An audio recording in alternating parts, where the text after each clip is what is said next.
Semanario Local presenta Contrarreloj, una entrevista virtual.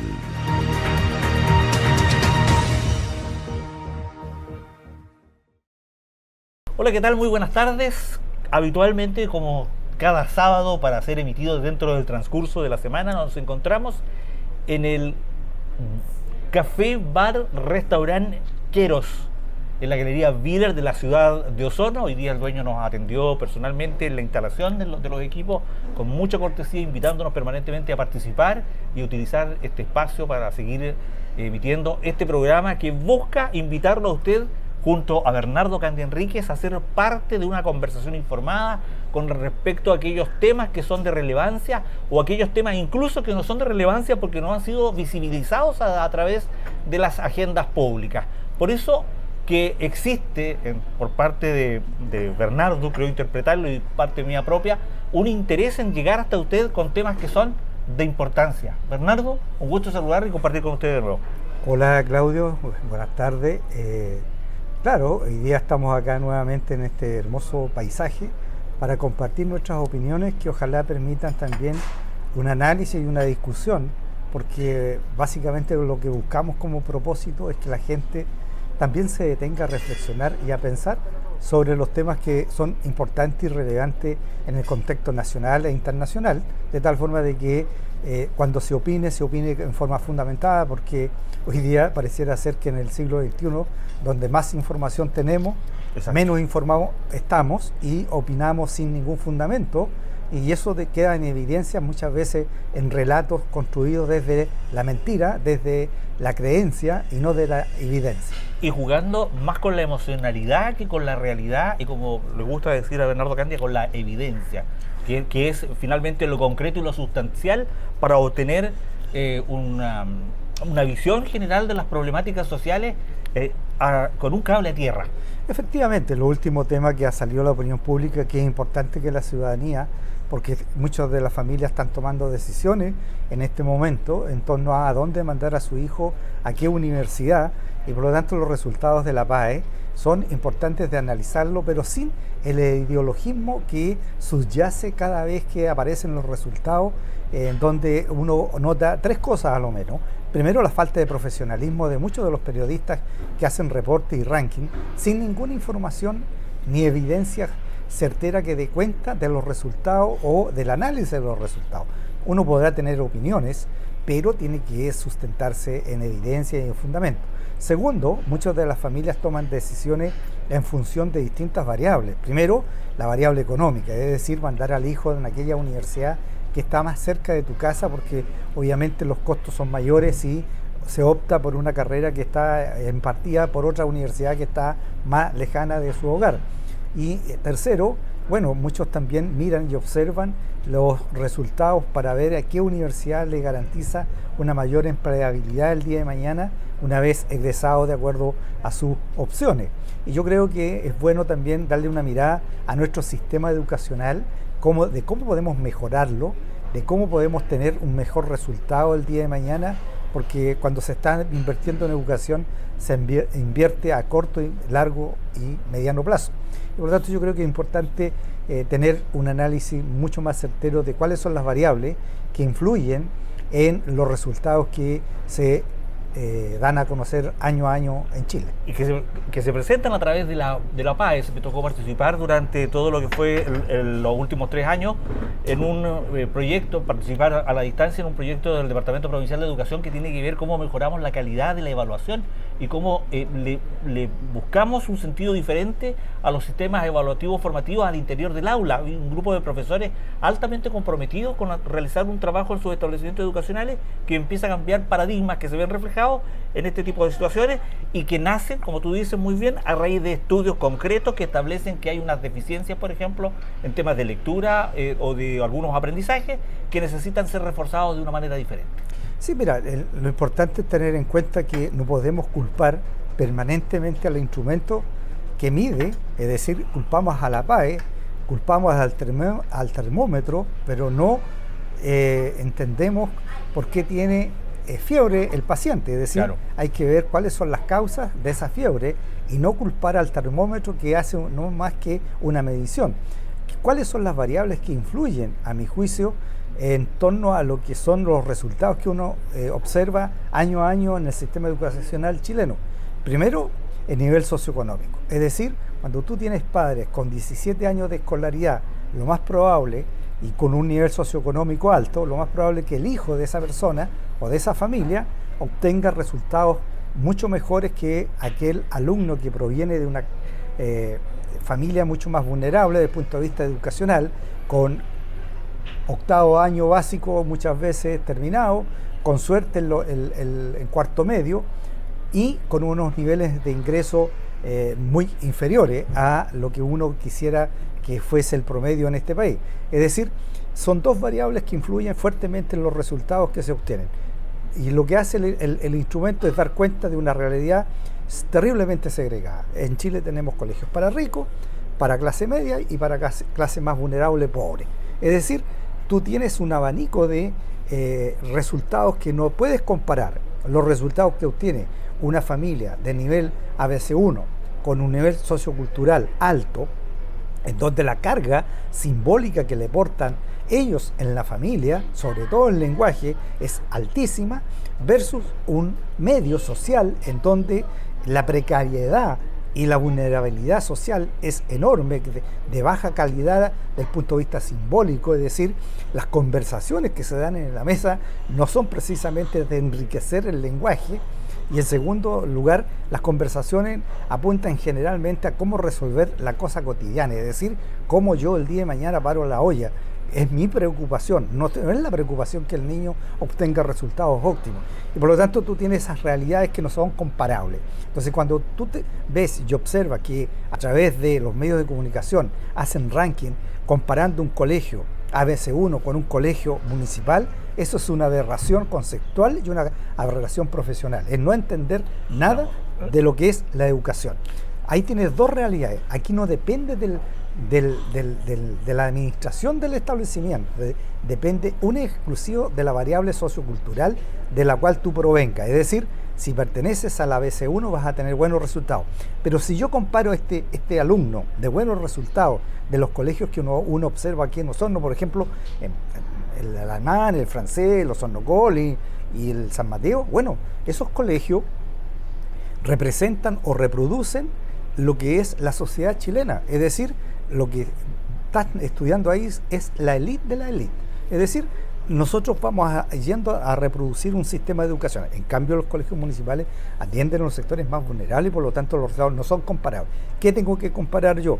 Tengo que comparar establecimientos que atiendan a la misma población, es decir, colegios municipales versus colegios particulares subvencionados que atiendan a la misma población. Y eso es factible clasificado al mismo segmento, por lo tanto, socioeconómico. Si los resultados son malos comparativamente ahí tenemos una deficiencia ahí tenemos marcada. Una deficiencia marcada. Pero comparar al colegio alemán, que está trabajando con una unidad técnica pedagógica que plantea a ellos que su desafío es crear los gerentes del próximo siglo, mientras que un liceo comercial que plantea que ellos están generando el soporte técnico del próximo siglo. Entonces son dos miradas distintas. Son dos miradas y son dos composiciones poblacionales absolutamente distintas. Entonces, por lo tanto, primera cosa, toma mayor valor el hecho de, por ejemplo, la Escuela México en varios años ha superado en cuanto en mediciones al Colegio San Mateo y al Colegio Alemán. No, efectivamente, esas son experiencias positivas que deben ser replicadas en otros establecimientos educacionales, porque la pregunta que uno debe hacerse, ¿por qué ellos, con el mismo nivel sociocultural, obtienen buenos resultados? Entonces, la pregunta viene a ser, ¿cuáles son las técnicas técnico-pedagógicas que están influyendo para que ese colegio tenga buenos resultados? Generalmente esto pasa por la motivación. Si tú tienes profesores motivados, que ponen el acento más allá del resultado inmediato, sino que dicen, yo quiero que mi alumno obtenga excelentes resultados porque él puede ser un día de mañana un médico, puede llegar a la NASA, es decir, le estáis planteando metas altas, claro. Le estáis planteando objetivos altos. Es decir, lo están motivando a superarse a sí mismo. Y hay otros colegios, que también se da esta carga negativa de muchos profesores. ¿Para qué te preocupas tú, Claudio, si el día de mañana vas a ir a cortar murra? Yo eso lo escuché en un colegio rural, y eso es matar a un alumno, es matar la esperanza en la educación. Tienes que tener un colegio, en este caso, altamente motivado, profesores. Segundo, el profesor tiene que estar altamente capacitado. Es decir, el profesor actualizado. El profesor que no entiende de que una vez egresado, él nunca más deja de estudiar. Tiene que permanentemente estar especializándose, haciendo, digamos, cursos que le permitan actualizar sus conocimientos, pero más que eso, someterse también a evaluaciones, porque la evaluación no es una evaluación punitiva, es una evaluación formativa, de tal forma de cómo mejoramos el sistema. Entonces, primera variable que hay que intervenir, que es la formación inicial de los profesores. ¿Quién hace la formación inicial de los profesores? Las universidades. Entonces, las universidades también tienen que mejorar sus metodologías para formar a los profesores. Y su nivel de vinculación. Claro, pero más que la vinculación es la formación docente dura. Es decir, cuando un profesor se somete, por ejemplo, recién egresado, a la prueba de evaluación, bueno, el 45% solamente egresa con los conocimientos necesarios para salir a hacer clases. Es decir, del 100% que le pasaron en la universidad, solamente tiene conocimiento del 45%. Entonces tú te decís, un momento, usted como universidad tiene una responsabilidad aquí, pues. Usted tiene que mejorar esto. ¿No se extingue la responsabilidad con el egreso del alumno? No, pues, porque él estudió en una universidad y esa universidad tendrá que mejorar. Pero escúchame, tendrá que mejorar su proceso de enseñanza-aprendizaje. Está formando profesores. ¿Cuál es la excusa? No, es que el profesor llegó con muchos vacíos de conocimiento. Bueno, su responsabilidad es nivelarlo y que se supere. Entonces, ahí en la formación inicial, otro elemento a intervenir. Segundo elemento que hay que intervenir, la evaluación permanente de los profesores para poder hacer acompañamiento en el proceso de enseñanza-aprendizaje. Tercero, por fin el país tiene que tomar una decisión de invertir mucho más recursos en la formación de la sala cuna y la educación parvularia.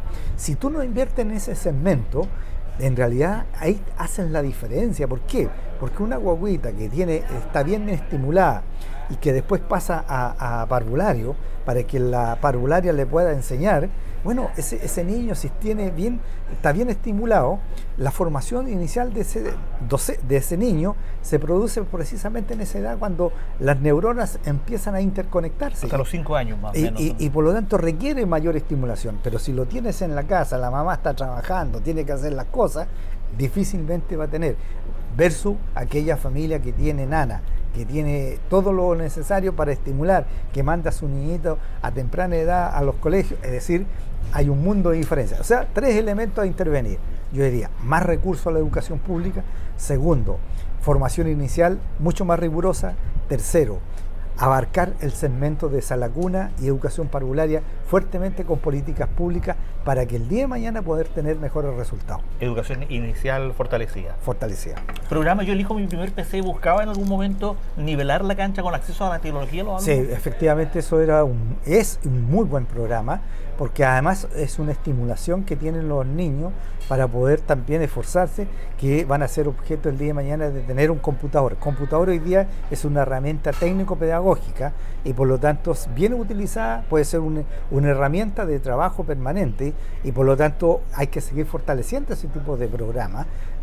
Yo tengo entendido de que en América Latina es el único país que partió hace ya muchos años, porque yo era gobernador cuando entregamos el primer computador, y la gente estaba feliz. Ahí concurría, me acuerdo siempre, los papás, porque era una novedad, y su hijo a recibir un notebook, un computador que le permitía nivelar la cancha. O sea, si tú tienes acceso una familia a tecnología y el otro versus aquel niño que no la tiene, tienes una ventaja enorme. Por lo tanto, esto hoy día se ha masificado. Hoy día es más fácil tener, por último, la familia hace el esfuerzo, le compra un celular y se puede conectar. Nosotros tenemos excelente conexión a internet y por lo tanto puedes navegar.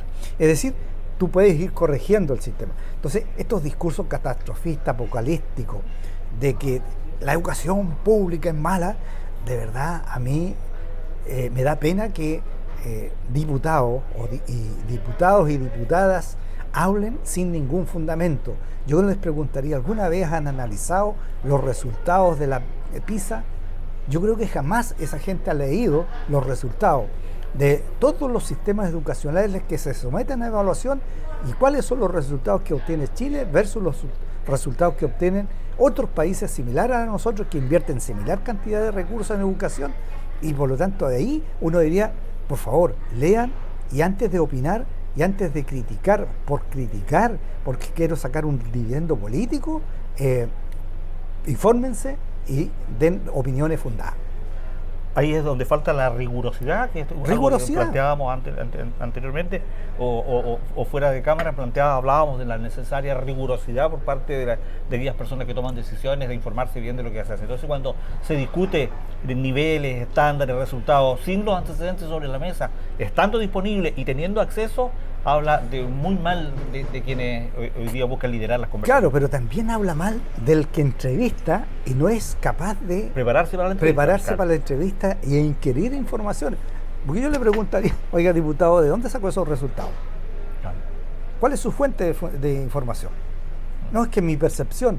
Eso no tiene ninguna validez. Solidez técnica. Claro. No tiene ninguna solidez técnica. Hoy día falta una discusión abierta con respecto a cómo mejorar la calidad de la educación. Falta que los gremios ligados a la educación también establezcan algún tipo de autocrítica. Obviamente, porque yo creo que el Colegio de Profesores ha perdido el norte.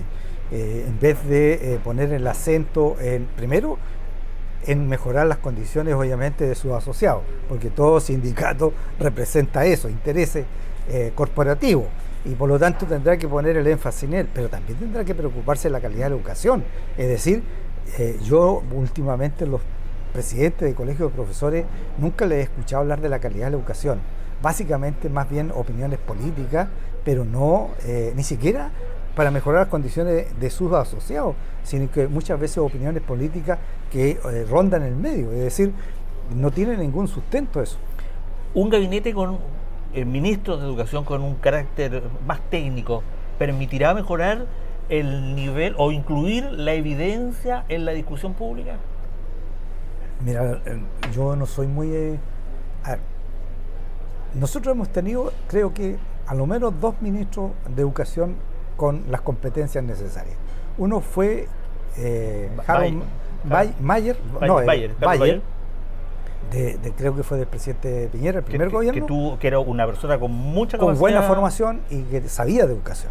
El segundo yo creo que fue el Brunet, que también tenía una formación académica vinculada a la educación, pero el resto, digamos, han sido nombramientos más bien políticos, claro, que no buscan... Y que fue, de todas formas, el caso de Bayer y de Brunel, fue la falta de una muñeca política la que no les permitió avanzar en la medida de lo que ellos planteaban con respecto a la discusión con los gremios. Pero ahí también tienen que tener el respaldo del presidente de la República para efectos de poder sacar adelante aquellas cosas que son sustantivas. O sea, no todo tiene que ser medido desde el punto de vista político en términos de los dividendos que me está produciendo. Yo creo que hay cosas en donde tienes que tener ministros que sean mezclen adecuadamente lo político y lo técnico, pero que tengan liderazgo para efectos de llevar a cabo reformas no profundas, sino graduales, que te permitan mejorar un sistema, pero que sepas que vas para allá. A ver,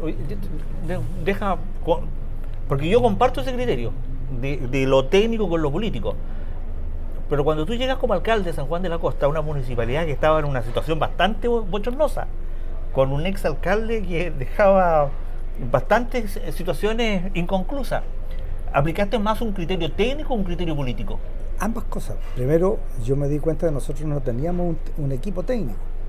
Es decir, tuve que despedir gente que estaba contratada por razones políticas, más bien como activistas políticos, pero que no tenían las competencias necesarias para llevar a cabo una reforma que me permitiera obtener recursos, que era mi objetivo.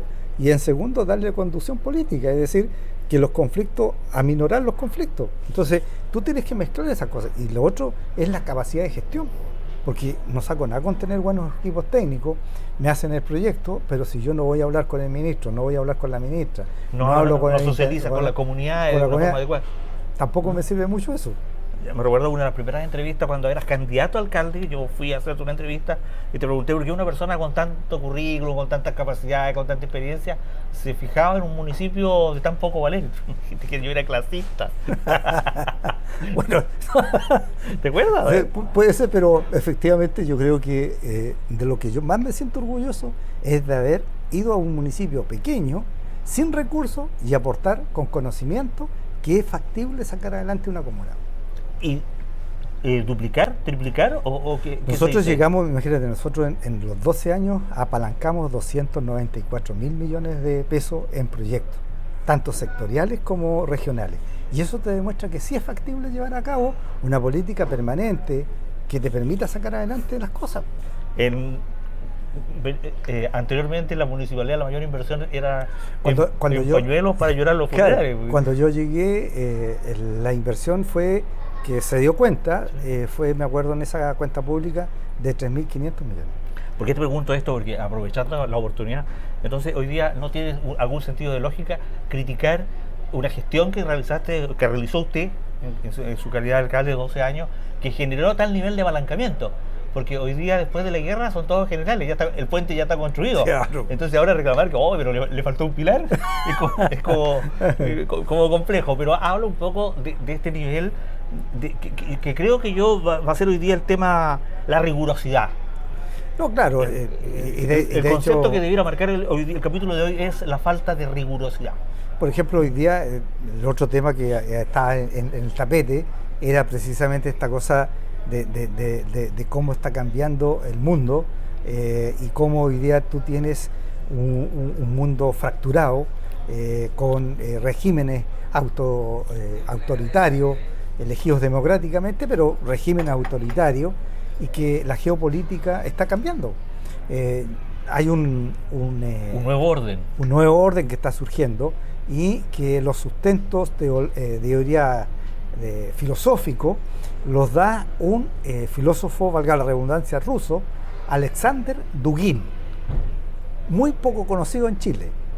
¿Quién es este personaje? Este es un personaje ortodoxo, nacionalista, absolutamente conservador, ruso, que es la mano derecha de Putin.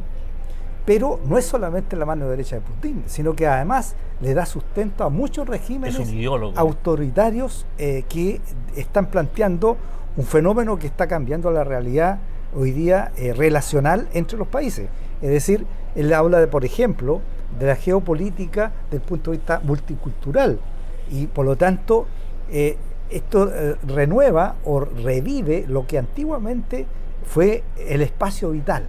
Es decir, Putin necesita un espacio vital para poder desarrollar y proteger su imperio. Es decir, incluyendo, anexando aquellos sectores económicos que pueden potenciar. Por eso la invasión a Ucrania, por eso, digamos, el ojo en otras intervenciones, pero este fenómeno también lo está haciendo Estados Unidos, que también es un admirador de este filósofo Trump, que aparentemente pareciera ser, que aparte de ser narcisista, y un tipo súper, yo diría, con unas inclinaciones medias hacia a la jovencita, es decir, medio pedófilo, es decir, o sea, bueno, si los datos son de la realidad, es que aparece... Ese de ya es Delta Force. Aparece de un nombrado en el mismo que aparece Clinton y claro, aparece... estamos hablando de rigurosidad y yo ahí también sería como más... Ya, pero es parte del proceso.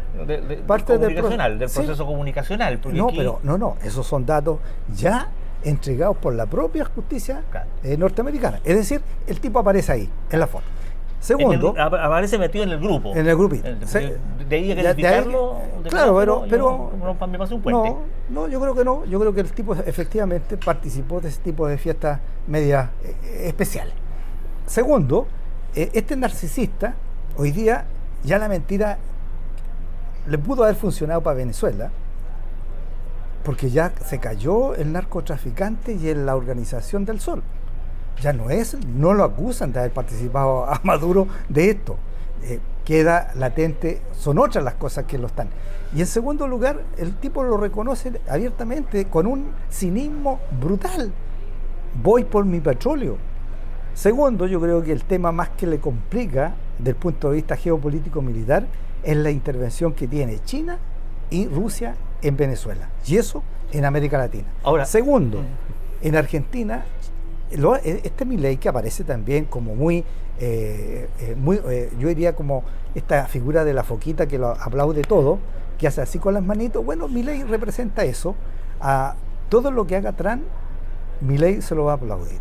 Y Argentina tiene un conflicto interno no menor con China, porque China tiene instalado una base en Neuquén, y los norteamericanos están observando que obviamente, eso no les conviene. Obviamente no les conviene. Estratégicamente. Estratégicamente. Y por lo tanto, la mirada hoy día estratégica a nivel... Y ahora... Es geopolítica. Es geopolítica. ¿Y qué pasa con Groenlandia? En Groenlandia se está levantando otra mentira. Porque ya no pueden decir que Groenlandia a lo mejor también es traficante de drogas. No lo pueden decir. Claro, pero el tema de Groenlandia es porque es el punto equidistante entre China, Rusia y Estados Unidos. Una base misilera ahí o interceptora de misiles en tierra podría poner algún tipo de equilibrio. Pero Groenlandia está dentro de la OTAN. Eso es geopolítica, sí, eso es estrategia. Ahora, en este nuevo orden mundial hay que tomar posiciones. Pues nos quedamos con Irán, nos quedamos con Rusia y no China, necesariamente nos quedamos con Estados Unidos, o levantamos el camino propio. No se trata de eso, se trata de tener una estrategia que te permita navegar en aguas turbulentas, porque estos personajes como Trump son pasajeros. 4 años más difícilmente veo yo que lo van a hay nuevamente un nuevo paso atrás con respecto puede haber un cambio radical sobre si es que los norteamericanos no deciden. Bueno, si tú hablas con los norteamericanos hoy día, mucha gente que votó por Trump está absolutamente decepcionado con lo que está haciendo. Entonces es evidente que... No así los venezolanos, que siguen aplaudiendo la intervención, por lo menos desde la sombra, o donde se puede. Lo que pasa es que los venezolanos, a mí me da risa, porque imagínate el narcisismo tan profundo de este tipo que le quita la obliga del premio Nobel. Pero ese es un cabro chico, y nosotros lo habíamos conversado acá. Él tiene esas actitudes de cabro chico. Pues, entréguenme mi medalla. Sí, o sea, esa ya es en realidad, esa weá es inverosímil. Discúlpame, pero es ya la cosa más rara, extraña y ridícula que puede hacer un presidente. Ahora, Corina Machado no tuvo ningún problema en regalársela. Bueno, ¿y qué iba a hacer? Si la descalificó desde el primer momento. Y ahí tú tienes, mira, y para quienes dicen, no, es que Trump sacó al dictador Maduro. Ya, bien. Pero el régimen sigue funcionando exactamente con los mismos personajes, y por lo tanto, hoy día, lo que uno que queda claro, que el tipo no cree en la democracia, no cree en las mujeres, porque además es misógino, porque la descalificó rápidamente, y tercero, no está ni ahí con la democracia. Ahora se va a saber por estos días entonces que Diosdado Cabello sí negoció con Maduro la sacada de... Perdón, con Trump la sacada de... Alguien lo traicionó. Claro, bueno, Diosdado Cabello había tenido conversaciones previas a espaldas de Pero Maduro. también la Daisy Rodríguez. También, porque en ese... Entonces, ¿quién dice la verdad? Ahora, el hijo de Maduro por estos días ha aparecido invitando a levantar una embajada norteamericana en Venezuela porque le hace bien al país. Entonces, hoy día todos están dando vuelta la opinión primaria. Es que los tipos se deshicieron de un personaje que le era, yo diría, obstructivo, y por lo tanto no le era ya funcional. Y por lo tanto, saquemos este personaje, pero seguimos con el mismo sistema. Porque a los norteamericanos no les interesa la democracia, les interesa que Maduro salga. El petróleo. Y el petróleo. Nosotros le garantizamos. Y el punto, con Groenlandia, el punto estratégico. En teoría, porque en realidad puede que ande buscando otros objetivos. Pero las tierras raras. No queda tan claro cuál es el afán. Pero el día de mañana, mira, con ese mismo criterio, a nuestros amigos chilenos les puede decir, oiga, ¿sabes? El litio y el cobre son yo creo materiales... que se llama el estrecho Magallanes. Son materiales críticos. Y por lo tanto, y además materiales finitos. Es decir, tienen un límite de producción.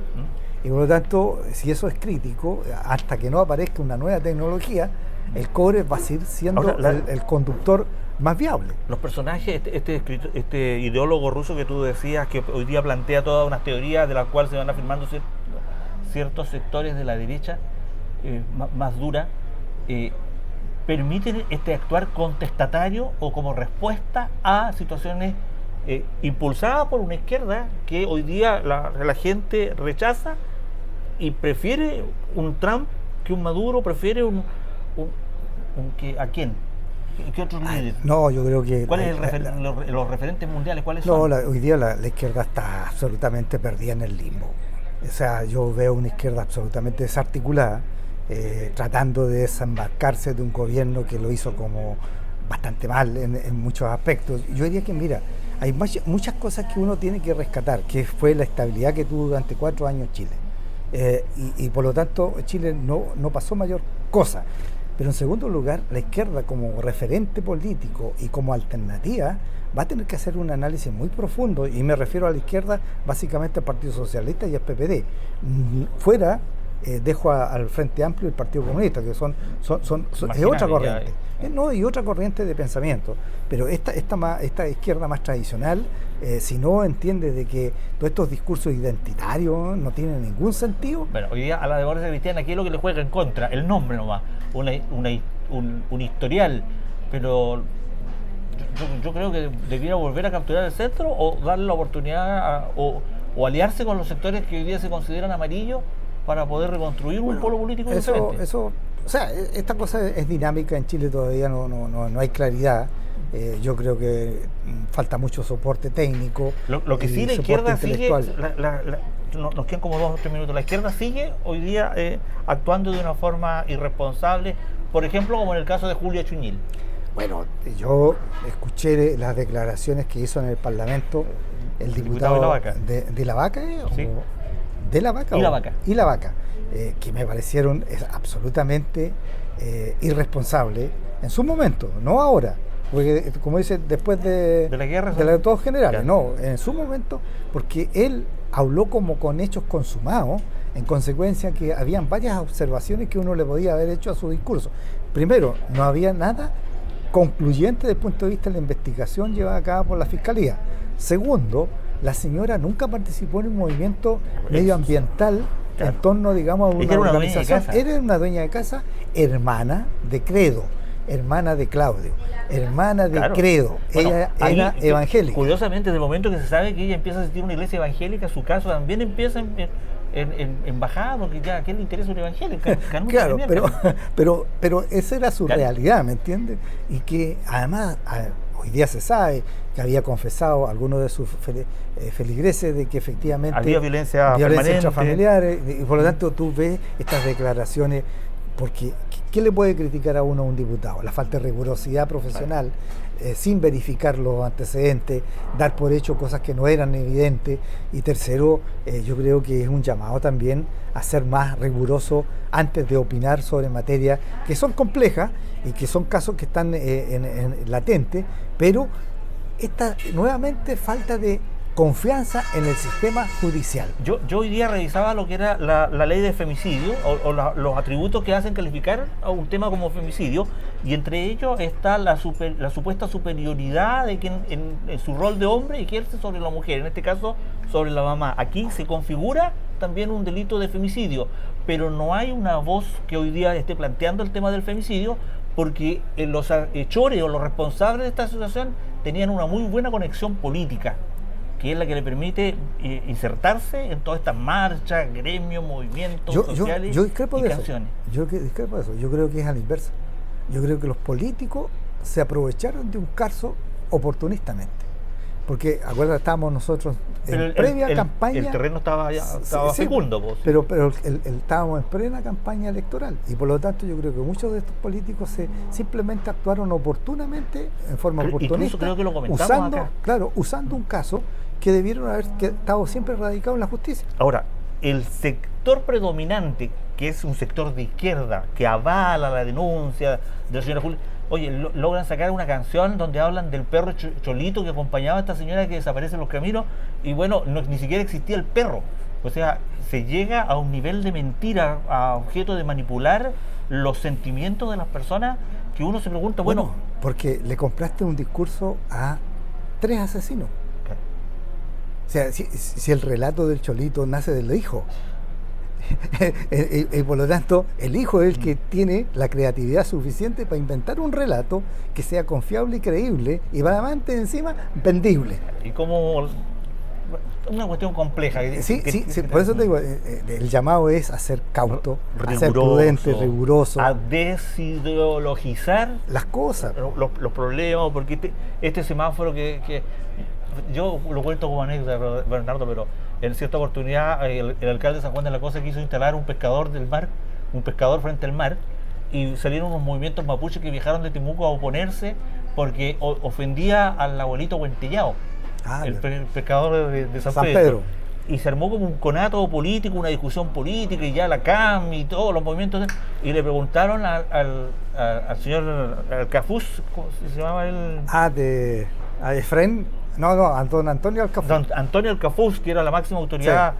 Dijo, bueno, la verdad es que este es un problema espiritual entre el abuelito Huentillao, que se le arreglan los espíritus a nivel de espíritu. Y se terminó el cuento. Entonces, el llamado es a desideologizar los temas que son banales, que son cotidianos, a fin de poder avanzar y no seguir permitiendo este rasgado de la tela social a fin de obtener un pequeño puesto político cuando le toque el péndulo para el lado de ellos. Efectivamente. Nada más. Gracias por haber estado el día de hoy. Nos entusiasmamos un poco. Trato de contenerme, no parecerme a la Mirna Schindler cuando con Maturana. Así que le damos gracias por estar con nosotros. Nos vemos el próximo sábado a través de Contrarreloj en Semanario Local. Hasta pronto.